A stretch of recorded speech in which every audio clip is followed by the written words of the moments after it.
Hi, everybody. I'm Jacqui Lewis, and this is Love, Period, a podcast about how we're going to love ourselves, love our posse, and love the world fiercely on the way to making our lives and the world better.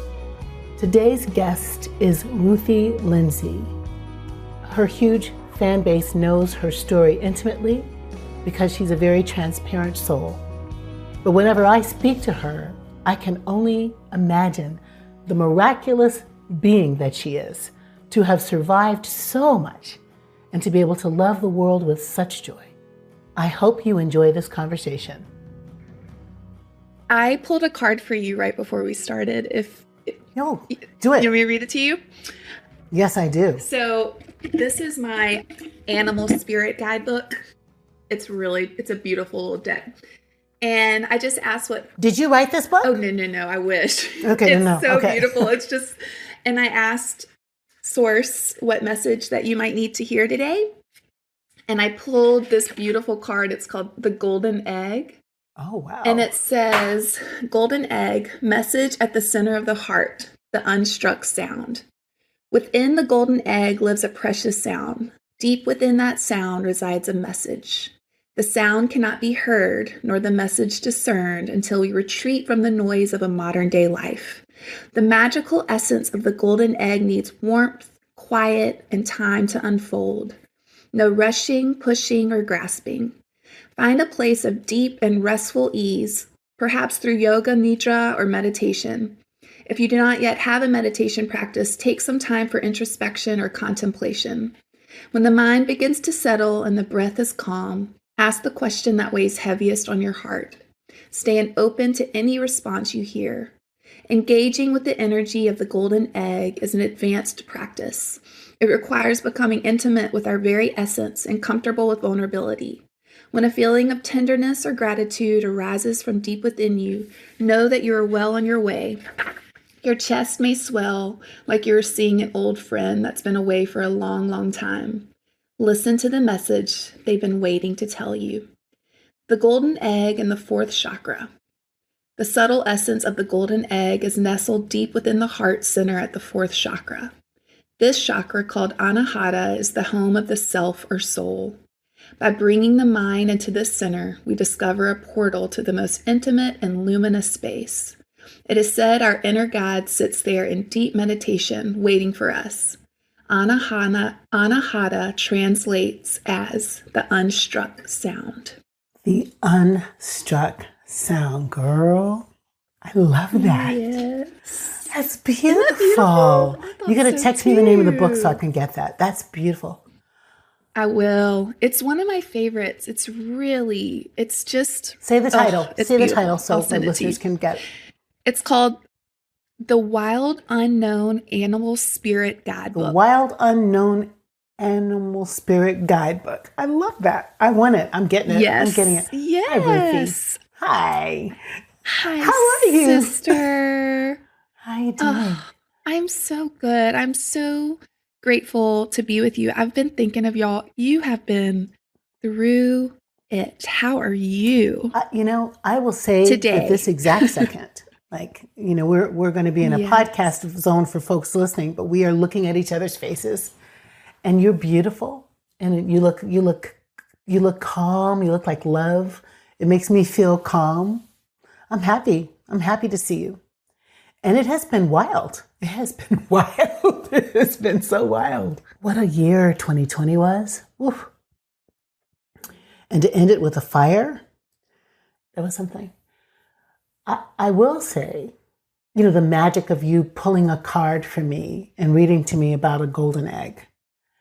There are these graces, Ruthie, that keep happening from some weird small town in, Bendigo or Australia or somewhere. Some bishop will write me and say, John Diet, one of our old members, said your church burned and we're praying for you right now. Or I'll make a tweet and somebody will say, I've been waiting to hear that, just that.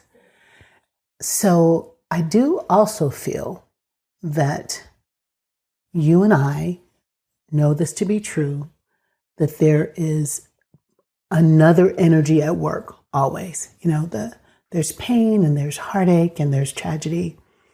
And there's a kind of amniotic fluid is the word that came to my mind that is also holding us. Does that sound too woo-woo?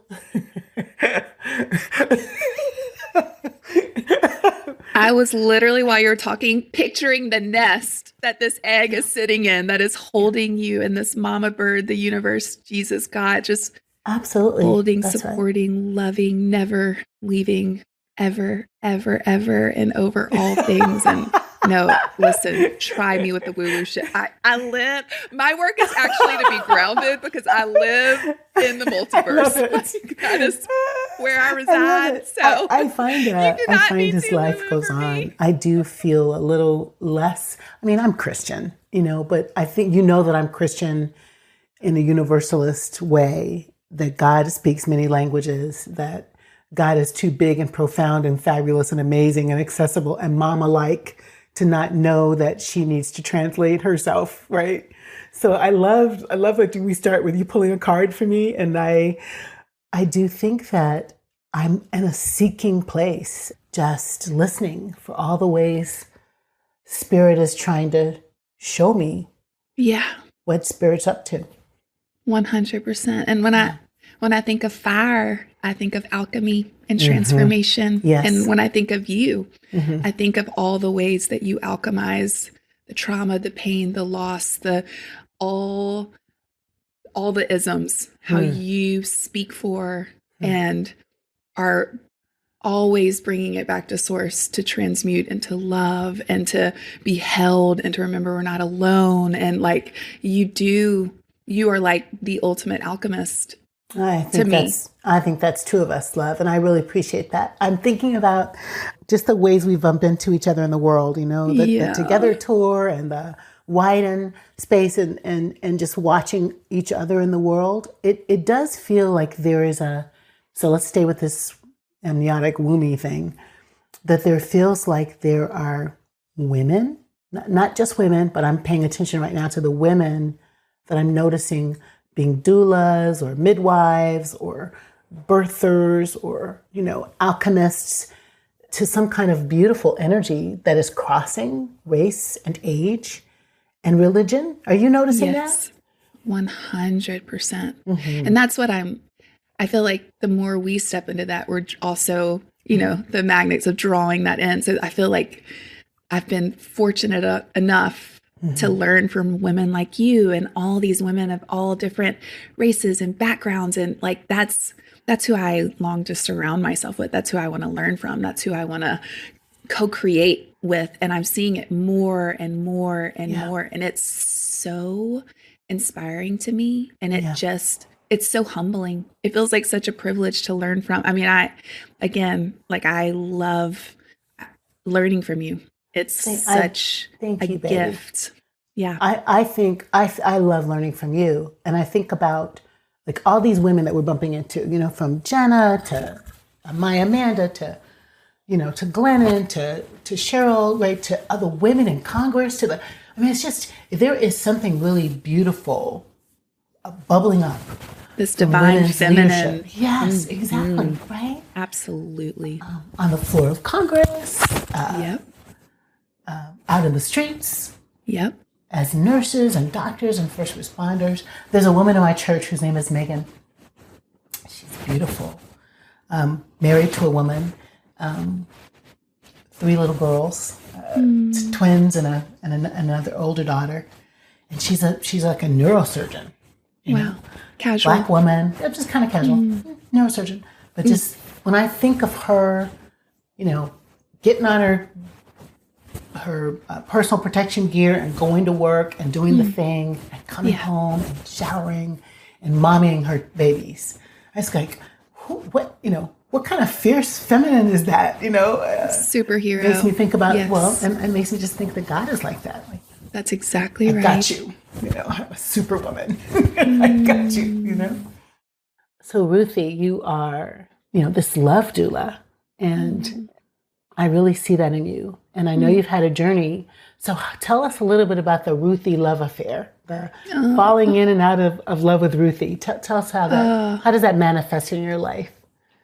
I love that question, and I will receive that, love doula.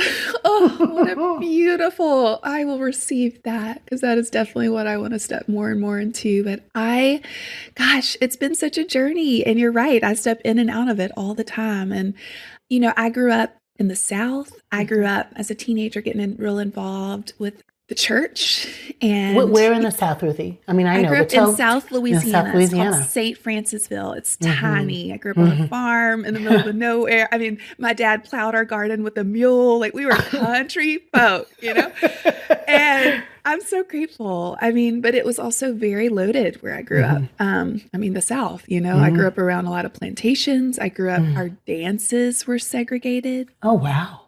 Hello. You're too young to be at segregated dances. What? Okay. Oh, that's a whole journey and story I could tell you about. It is craziness, obviously. So so longed, it's funny. I would watch the clock turn 2:22 and I'd say, make me be good, make me love Jesus, make me be good, make me love Jesus, make me be good. Because something in me was taught that my goodness came from outside of me. And then I was a part of a church and a culture that told me I was this depraved, wretched, soul. And I needed something outside of me to save me because I was broken. Wow. We sang hymns about how broken and how wretched we were. And we needed the blood of Jesus to save us because of that. And so I clung to those listen, I believed it with every part of me. Wow. Every part of me, I believed those words. And my journey of ultimately coming home to myself you're absolutely right, came through fire. I mean, I was in a horrible car accident. A wire from my fusion broke and pierced my brainstem. I lived in my bed for 7 years. I was on every narcotic under the sun. I lost my daddy in the midst of that. I lost my first love, a marriage to a good friend, so there was just a lot of trauma and a lot of loss. And ultimately, all that pain, all that fire, all that trauma became the invitation because I was so desperate. I was so not okay. I've had nervous breakdowns. I mean, just name it. I've lived that truth, And ultimately, that was the thing. Those were the things that were the invitation to come back home to myself. And my healing journey, more than anything else, has just been this unlearning and remembering of the divinity that's always been within me, sweetie, the love that's always been, that I am worthy and good and deserving because I have freaking air in my lungs, Amen. as does every human on this planet. And the more I've realized that, the more I can go out and be that love doula, because I remember how freaking treasured and adored and loved I am. And I forget so quick. I forget so quick. That's why my work is like constantly coming back home, constantly coming, reconnecting with source, going meditation. There's so many practices I do to remember, to remind myself to speak the love that I've been looking for outside of me for so long, thinking that something outside of me would make me quote unquote good, deserving, worthy. Like when I would walk in the front door, I'd hear, what did they say about you today? Did they say how pretty you were? What did they say about your outfit? And so I thought all of my everything was because of what other people said about me. And my unlearning is, it's none of my effing business what anyone else says about me.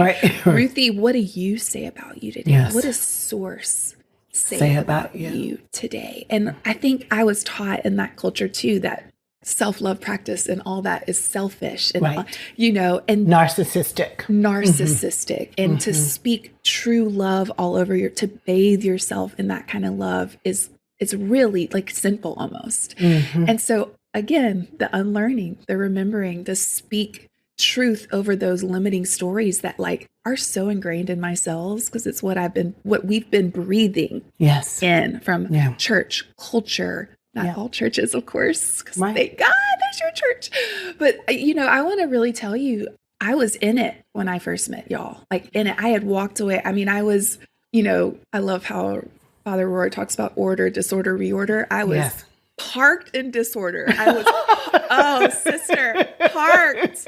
I was run from what I had been taught. I was like, get me the F out of here. I don't want anything. If that's how Jesus is. I don't want anything. I mean, I was a part of a denomination where women couldn't teach, being gay was sinful, all the things. We know the story. All the things. Yeah. And so I was like, peace. I'm going to moonwalk the F out of here. I don't want anything to do with that. And so herein, y'all, I remember, and it shook me to my core. I will never forget it. And I know where I was sitting. I can smell the room. When I heard you, now I don't remember Bible verses. That was too long ago, but you spoke about Jesus and you talked about a verse where Jesus made a mistake. Oh yeah, where he calls the woman a dog, basically. That's it. And I remember I just got them again, full body chills. Full body, makes me want to cry because I was like, okay, I can get behind this. And it was like this, it was my first tiptoe back in of being like, there is something so much bigger and greater. And this Jesus that came in human form, I just didn't want anything to do. Because the white Jesus I was taught about, I'm like, no. Nobody wants him. No. At least, we don't want him. I don't want him. I don't want him. Yeah. And it was all through the lens of the patriarchal, so I wasn't learning about the true, but like hearing that, something shook loose in me. And that trip, it was so huge. It was my first little tiptoe back in. And I was like, okay, it was my tiptoe back in into reorder. And I am so, so grateful, like hearing about the universal Christ. I'm like, it was like my soul was going, yeah. Oh, I remember. Yeah. Right. Thank you. Because we knew this. We know this. We know this. And I think people call that natural theology. Like we are born knowing that we're loved. We're born knowing that we're part of God. And it feels like pretty soon the world wants to teach us that we are not okay. We are not amazing. And you need the outside affirmation for you to be okay. Yeah. Well, I'm glad for your tiptoe. And I'm also glad that you know that the power in knowing that we are loved, it helps us love ourselves. I mean, that. Period. Love, period. And it helps us. And the more I believe that, the more I trust that, the more I lean into that, the more I bathe myself in that, remembering that, knowing that truth, the more I'm able to walk out that front door and be a mirror of the love that's everyone's. The more I go inside and remember that I am connected to all things, that patriarchy is the one that taught me that there is an other and I'm not connected to all things and to all animals and all plants and all humans. The more I go in and remember that, the more I am able to actually be that mirror of love, because I've remembered that it's everyone's. It's the most loving thing that we can do on the planet is to remember our divine inheritance of pure love that never leaves, that never can change. That never lets us go. Never ever lets us go. Freaking go. We live in that amniotic fluid of just pure love. Ruthie, that is just so well said. I'm working on this book called Fierce Love, coming out. Yes, you are. In November. I will be your biggest cheerleader. You let me know, sister. I will be singing it. You name it. If you need me to be naked in Nashville, just waving that book, here it sign is. Me up. I'm so excited about the opportunity to think, right, and reflect. And of course, obviously, this idea of love your neighbor as yourself. Love your neighbor as yourself shows up in every major religion in some form, positively, negatively. Don't do what you don't want done to you, or do what you want done to you in some form. And stuff I can't pronounce is like a ubiquitous teaching, which makes me think about how true it is, that it predates religion in a way, the kind of ethic, philosophy, worldview. I'm walking out of the ocean and getting in the cave, and I'm understanding the way I'm going to survive is I'm going to be connected to my neighbor and take care of my neighbor and love my neighbor as I love myself. So the world is crazy town, and there's so much enmity. And I feel like what you just said, Ruthie, about the more I remember that I am in an amniotic fluid of love, the more I can love my folks, the folks. Yeah. So what can you, like, when you think about the people around you, both say the people who hurt you as a young person of faith, and also the people who are like your best friend now, how do you how do you do love of your posse? How do you keep it flowing? What kind of practices do you do to keep that flowing? Oh gosh. I love a practice. I have a lot of practices. And in a lot of ways, I'm also, for the first part, like the people that hurt you, we all have these core wounds. And I think there's both ands to all of it. Like I can love people from afar and not be in their lives. I think boundaries are the most loving, beautiful thing. I think truly it's like, I can love. Even the people that taught me growing up things that were very much not true and very damaging, I can love them and know they were doing the best that's all they knew. And even like, I think as I've stepped into a bit more of the reorder, I can love that church, like those people in those churches, those white men, they thought they were keeping me safe. I hear you. Yes. Thought they were keeping me safe. Does that dismiss? Do I need to mourn? Do I need to like release? Do I want to go to those churches? No. Not my journey anymore, thank God. But I can like give them back to source. I can be love. I think the more I learn about non-dualistic thinking, and it's not that I was taught very much everything, do this, don't do this, good, bad, black, white, all these very, one or the other, and trying to live in that gray area it's like my practice, because it is not, I think it's my natural, like if I came here and didn't have the earthly wounds, it's my natural thing, but like out of my wounded self, it's really hard for me. And I'm luckily, I think none of this is by chance. I also, again, growing up in the Deep South, family members, there's people in my family that I love, and it's who I march against. Yes. Right. And I'm their worst effing nightmare as a liberal womanist. Like I am. Right. Literally, they're like, we're praying for her. She's lost her mind. You know what I mean? Like I'm now that person that I was taught, like, we need to pray for that girl. Yeah. She's lost. She's lost. And I'm like, I have never felt so found. I have never felt so true in this body yet before now, and so I think there's that. In terms of my community, I really do believe this. I think my truest spiritual gift on planet Earth is just collecting beautiful souls. I struggle with a lot of stuff, a lot, got lots of shadow, all the things. And I have been so blessed with the most beautiful humans in my life that teach me, that expand me. I have women's circles that I am like a part of. I have women in my life that I didn't even know this was a thing, that literally I'm like, I'm really struggling. And they'll be like, do you want me to come just hold you? Oh, wow. Can I come hold you? And I'm like, I am so physical. Like I love touch. I am not in a partnership. Unfortunately, Jedediah Jenkins is not my boyfriend. He's my gay husband. That is her friend, everyone. He is my best friend and soulmate.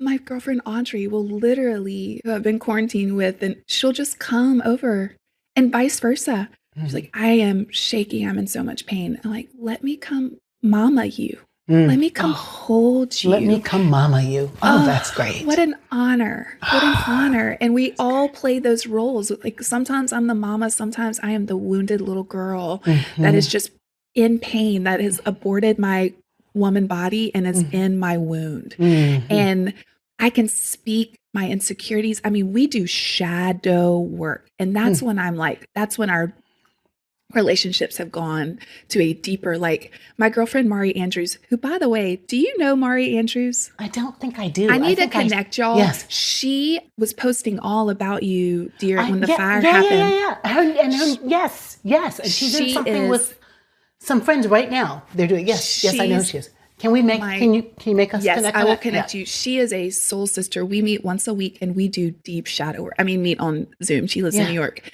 And like, I will say, I'm so sorry. Like, I felt really jealous of this thing when you told me this. Yeah.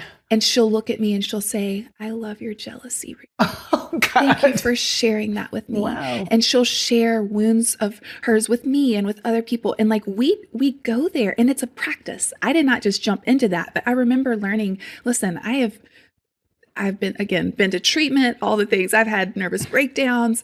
And I remember learning how to have these circles and what it means to actually be vulnerable. And one of the things they talk about at this place is the opposite of addiction is connection. That's really beautiful. We cannot do this alone. No, we can't. My friends, and I think, at first I was like looking to everyone outside me, fix me, make me better, fix me, make me better, make me okay. Doctors, husband, daddy, help me. I'm not okay. And I couldn't sit with myself. And then I was like, wait, it's your journey. You have to go in and do this work. It's no one else's job. So then I isolated and went the other way. And I was like, okay, I have to do all this and white knuckle it. And learning, again, it's that black and white dualistic thinking. Like really learning the both and, right? Yeah. The both and. Yes, it's ultimately my work to go in and do this. And you don't have to do it. And I don't have to do it alone. That's beautiful. I can be held by a group of women and surrounded by them. I have the most beautiful soul brothers in my life that love me with the purest love. That is just, I can't believe it's real. And we all practice. We have it's messy. We're humans. We hurt each other. And that's where and sometimes people don't stay, and it's all of it. It's all of it. But my friends, I think the more I've really come home to myself and begun doing this self-love, the more I've also drawn in and attracted. I mean, I feel so honored that I get to have women like you. Who do I even think I am? A child of God. A child of God. Exactly. Because the more we do this work, the more we draw in that. And I've really been so blessed to live that. Love Period will continue in a moment.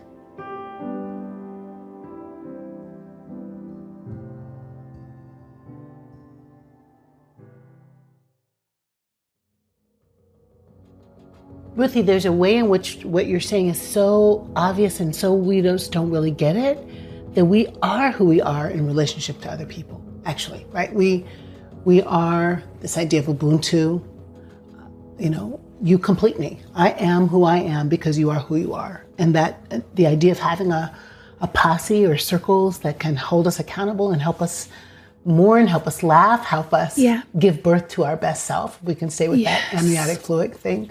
You got midwives, you got around you. And just to be mirrors of divine's love. I'll have moments, I do tea ceremonies most mornings as a part of my meditation practice. And I'll have moments where we all go through, winter is notoriously real. I'm a Vata. I struggle in winter. I get heavy I thrive in the sun. I thrive in heat. I'm in wintertime, I'm should I just dive in that bed and sleep and hibernate until next year? Because Lord help me. And, I'll have moments and I'll feel really alone. And I live alone and we're in the midst of a pandemic and, all these things. And I will do these tea ceremonies and I will literally see these faces, these women and these men that just love me. And I'm when I question that there is eternal light and love surrounding me, loving me, holding me, I'll see these faces. And I'm they are these pictures of the divines. I literally will look at my friends. I'm you're a reminder to me that the universe is so obsessed with me. Because the fact that I get to be looked and seen and known and loved by you and vice versa. And I get to do that. I get to be that mirror. I get to look at someone and see their shadows and see their light and be oh, I'm so in love with you. I love all of you. The beauty in the whole thing is what you're saying. All of it. Not the shiny part of you, but the beauty of knowing the shadow and the shiny and loving it all is really beauty. It is so yummy and messy and beautiful and just gritty. And to have someone look at you when you feel so vulnerable and you're confessing almost I struggle with this, this thing really hurt me, or here is how I've been actually thinking about you and it's my stuff. And to have someone be I love that part of you because I love all of you. Come on. To be that for someone and to receive that for someone, that is divine. That is divine love. That's right. Ruthie, that's so beautiful. Oh my gosh, that is so beautiful. So what would happen if what you just described could be translated into, politics? national stage, world work, beyond our intimate circles. What would it look like if we could learn to hold the both and for that person over there in the world? Yeah. And to not other them. Everything would change. I mean, the work that I feel like, part of the work that I feel like I'm on this planet to do is to be mirrors of that love for people to come home to themselves. Like, on this plane, in this life, this body is the only home we'll ever know. Right. Like, it's the only thing I'll ever own. Right. It's the only thing I have from the beginning to the end. And we leave and we disassociate and we are taught, abort, it's not safe in there. The flesh is sinful, the heart is deceitful. Like, patriarchy has taught us, it's a part of this huge system, has taught us to leave ourselves. Because if we hadn't left ourselves, we would never believe that there was an other. There would not be any other isms. It wouldn't be possible because we remember that everyone is connected. And so if people are willing to do the work of coming home to themselves, if we were able to be mirrors of love and reminding people that coming home to yourself is the most loving, the most radical form of resistance anyone could ever do, is come home to themselves and to go inside and remember how loved they are. Because if you did, you would not be able to believe there was an other. You can't. It's not possible. And so I think that's our work. If I am able to look at someone when they have just been horrible and remember, I'm still connected to you. No matter what. No matter what.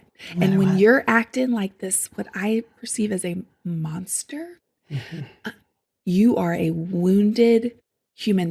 You're torturing yourself too. Like, you are traumatized. And that does not dismiss, like, I want to punt you to the effing moon. I'm so angry and I have righteous anger. Yeah. And also you are a child of the divine and you are so lost.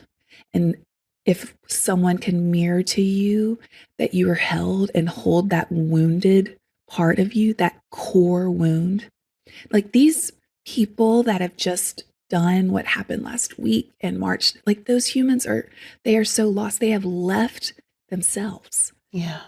They have aborted themselves to want to uphold this patriarchal system. Like, it's feeding that, just leave yourself. Because, that's the only way that they can believe that all these others, it's literally threatening this thing that they were taught, right? To uphold that power system. And they're gone from themselves. Oh, that's right. That's right. It's interesting I just want to say that back to you because I think that is so absolutely right. I'm working on a sermon right now. This is what I'm trying to write. Disagreements are going to happen. Yes. We have worldview conflict. This is what I think is good and this is what I think is good. But that place where we are violent toward each other feels to me that it comes from the woundedness of being homeless, is what you're saying. I am not at home. I am not at home in me. I am not at home in me. I am dissociated from my best self. I am not comfortable. I don't love me enough to feel like you and I can disagree, and it doesn't mean I have to annihilate you. This is my working hypothesis. Yeah, that's right? That's it. That's it. A homelessness. That is the perfect, it is absolutely it. Yep, it's a homelessness. That's exactly it. It's a self-abandonment. It is not knowing. They're not believing and trusting in that divine amniotic fluid that they are held in, they are loved in. It is traumatized, homeless beings. That's, I think, and so if there was a way that we could make teaching our little people, our young people, our children, the importance of loving their souls, their bodies, their selves. If we could not traumatize this generation coming behind us with you're funky, You're not lovable. How you are, God doesn't love. Everything you and I have described about what happened in our own religious upbringing. Yeah. What would happen if we had a world where we didn't do that? It would just, I mean, I don't think we'd have to ever come back here again. Like everything would just, it would just get better. We just get like, it would be the ultimate, there would be no division. There'd be no separation. There would be no quote unquote other, which there isn't already, but that illusion would be, we would stop living in the illusion. We're walking around right now in an illusion. And, you know, I love what you just said. I think so often, we're like, we just need to be light. We just need to be light workers, which I believe that, but also to live in this non-dualistic reality, we need to also be shadow workers. Yes. We have to go in. We are taught to abort and to abandon and to push down because we're taught what's bad. Like, don't feel envy. Don't feel jealousy. Don't feel sexuality, women. Don't feel sensuality, women. These things are bad. You know, put that down, put that away. Mm-hmm. And so we are taught to abort ourselves over and over and to push away our wholeness. Yep. And literally we split. Literally, we split. We're not whole then. We split off. Right? We split off these things. We push it into the basement. And then, of course, it comes out sideways. One of the things I learned in treatment that was so profound to me, they say, when our responses to things are hysterical, they're always historical. Ooh. It is that core wound pain that was never dealt with, that was pushed down, that was taught you are bad, and we have left ourselves. When things are hysterical, like last week, those hysterical things. I mean, even, you know, the Black Lives Matter movement, it makes so much sense that there was a lot of hysteria. That wound is 400 years old. That is historical. Of course, that was justified. Right. What, last weekend? Listen, we're not going to justify any of that shit. But also, it's historical pain. Well, I think it is too. You know, caveat everyone, we don't think anyone should be violent. That's not what we're saying. Absolutely. But what you say about the hysterical is historical. It is historical that our nation has been violent around race and difference and gender. And I mean, we got to be who we are around this. It is an archetypal memory. That the way you win is you kill. The way you win is you beat down. That's what you do. Yeah. So war, all these things. All the time. Yeah. And I think, you know, unless we go back in and address and hold and love and honor that core wound and like see it for what it is. You can't heal something you don't allow yourself to feel. We know this. That's right. And we also still avoid it at all costs, and we resist it at all costs. Right. And we pretend like it's not a thing, right? And so like we have to go back to that core wound. Yes. We're not going to ever have, you know, the division's always going to be there if we don't go back and address that core wound and don't acknowledge and go in and do that healing work. It can't heal unless you go back in. And so I think the shadow work is acknowledging the trauma, acknowledging the pain, acknowledging, like part of my work in shadow, and winter is such a beautiful time to do shadow work. It's like, I will literally in my tea ceremonies, I will sit with my shadow parts. I will sit with my jealousy and I'll say, oh, hi, sister. Oh, I know you feel like there's not enough for you. I know you believe that story, but here I am as love, and come sit with me, come sit in my lap and let me hold you. Let me love on you. Let me sit with you. I'm not going to shame you. You can sit here. Now, love, I'm going to be the head of this table, but you belong here. And I see your stories. I see where that wound came from. But let me just remind you, you sweet, sweet little girl, there's so much space for you. You are so loved. There's always more. This love is for you too. And it's almost like this dance instead of being like, oh, Ruthie, that's so gross. How could you feel that again? You've done all this work. That's so disgusting. How could you be jealous of that? You know, and that shame, do you think that helps that jealousy freaking go away? Nope. Underground, but not away. Then it comes out sideways hysterically, you know? Exactly. But when you do that, it alchemizes it. Yeah. And when you remind yourself, you're tender with that part of you. Oh, that's so beautiful. I love beautiful. that. It's beautiful. My therapist likes to talk about my little Jackies, and we there's more than one. No, friends, I do not have multiple personality disorder. But you know, there's more than one way that the little one, she says, you know, shows up. Sometimes she's fierce, and sometimes she's vulnerable and timid, and sometimes she's like, see me, you know. I think, but the way you said it alchemizes, to acknowledge it, to see it. It's James Baldwin. Anything we face can be changed. Exactly. Yep. Period. Period. I mean, that's just period truth. In a nutshell. Yep. Yep. And I think, is it Alice Walker or, anything we love can be saved. I love that. Anything we face can be changed. Oh, those are perfect together. I know. Let's say it again. Anything we face can be changed. And anything we love can be saved. Goodness. And transformed and alchemized. I mean, that is alchemy. It is. That is alchemy. You just watch it like, you know, and I think about the gritty shadow stuff. I think about, it's like, you almost like want to see, I was about to say, I love the shit word, but poop, you know, it's like the earth is the ultimate alchemist. And it's like, we give it back. It's this constant cycle, and it can be like fertilizer. Yeah. Like, think about That's fertilizer. Very good. That's really good. Right? That's really good. Come on. It's beautiful.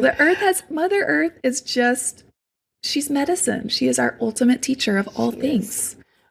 Have you ever been to Lancaster, Pennsylvania? Do you ever give? So you literally, I used to be a sales rep for Kodak, and driving west out of Philadelphia, you drive west, and then suddenly you can smell all the fertilizer, the lush green, all of the lush green, everything. You're like, yes, I've entered into beauty, because here is the smell of all the horse poo in the world. Oh, that makes my nose hairs burn just thinking about it.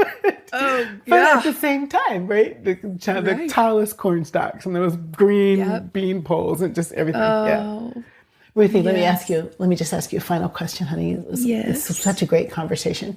What do you know for sure about love? Eternal. Mm-hmm. It was there beginning, middle, and end. I can never separate myself from it. Mm-hmm. I can never separate myself from it. Mm-hmm. In those moments when I was having nervous breakdowns and in that bed for 7 years, I felt so abandoned. That story told me I was alone. And I believed that story. And now I can look back at that girl, and I'll have visions of myself back in that bed, and I'll see these just angels and light workers and just love holding me, surrounding me, like never leaving me. That love was with me in that wreck. That love was with me in treatment. Like, even if we can't feel it, doesn't mean it's not there. Doesn't mean it's not there. I can't run away from it. Yeah. We can't, because it just is. I love Ram Dass, and he talks about I am loving awareness, and it just is. And that's what's so beautiful, is we are that love. Yeah. Yes. We are love. I am that love. I used to only say I am loved. And then I remember a counselor saying, what if you change that to I am love? I am love. Yes, I'm also very loved. Yes, I am love. I am love. I am love. And I can't separate myself from it. And when I forget, I can look at you and be like, oh my God, if Jacqui sees me, the universe has to be obsessed with me. There has to be just this ultimate love, because it's just true. And my hope, my deepest prayer for every voice, every human, every soul that is hearing this right now is that you remember that you are love. You are that love. You are worthy because you are breathing. You are deserving because you are on this planet. You don't have to do anything. You are love, and you are so held, and you belong. You belong. Oh, I belong. We belong. We belong to each other. Oh, God. Ruthie, that is the most important word. These young people are saying, young Black people are like, that's an entire word. I don't know what that means. But I like it. But I like it. Like, no, there might be, Jacqui, that was an entire word. Okay. I'm glad. Yes! Stop that. Because Ruthie, I am love. That is an entire word. Yes. You are love, friends. Yes. Yeah. Oh, sister, thank you so much. I am so deeply touched by you, and your voice in this world is so, you are a deep exhale. You just speak truth, you speak love, and you mirror to us all that we're speaking of today. And it is just a privilege to know you, to witness you, to experience you. And I'm so deeply grateful. Thank you so much. Thank you, my love. Thank you so much for your beautiful love doula self.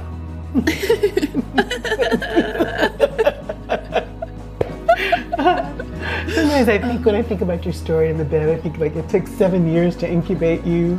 I don't know. Oh, that was that little egg in her nest. I know. I'm so glad you came out of that. Thank you. Yeah. Thank you, sweetheart. Thank you, baby. Thank you, sister. Love Period is Corey Pig, Paul Swanson, Izzy Spitz, Sarah Janzak, Jenna Kuiper, Sarah Palmer, Nicholas Kramer, and I'm Calista Brewster. This podcast is produced by the Center for Action and Contemplation, which is located in the heart of New Mexico, thanks to the generosity of our supporters. We also have other podcasts you might like. You can find those wherever you like to listen by searching for Center for Action and Contemplation, or visit us at cac.org to find out more about our other programs. From the high desert of New Mexico, we wish you peace and every good.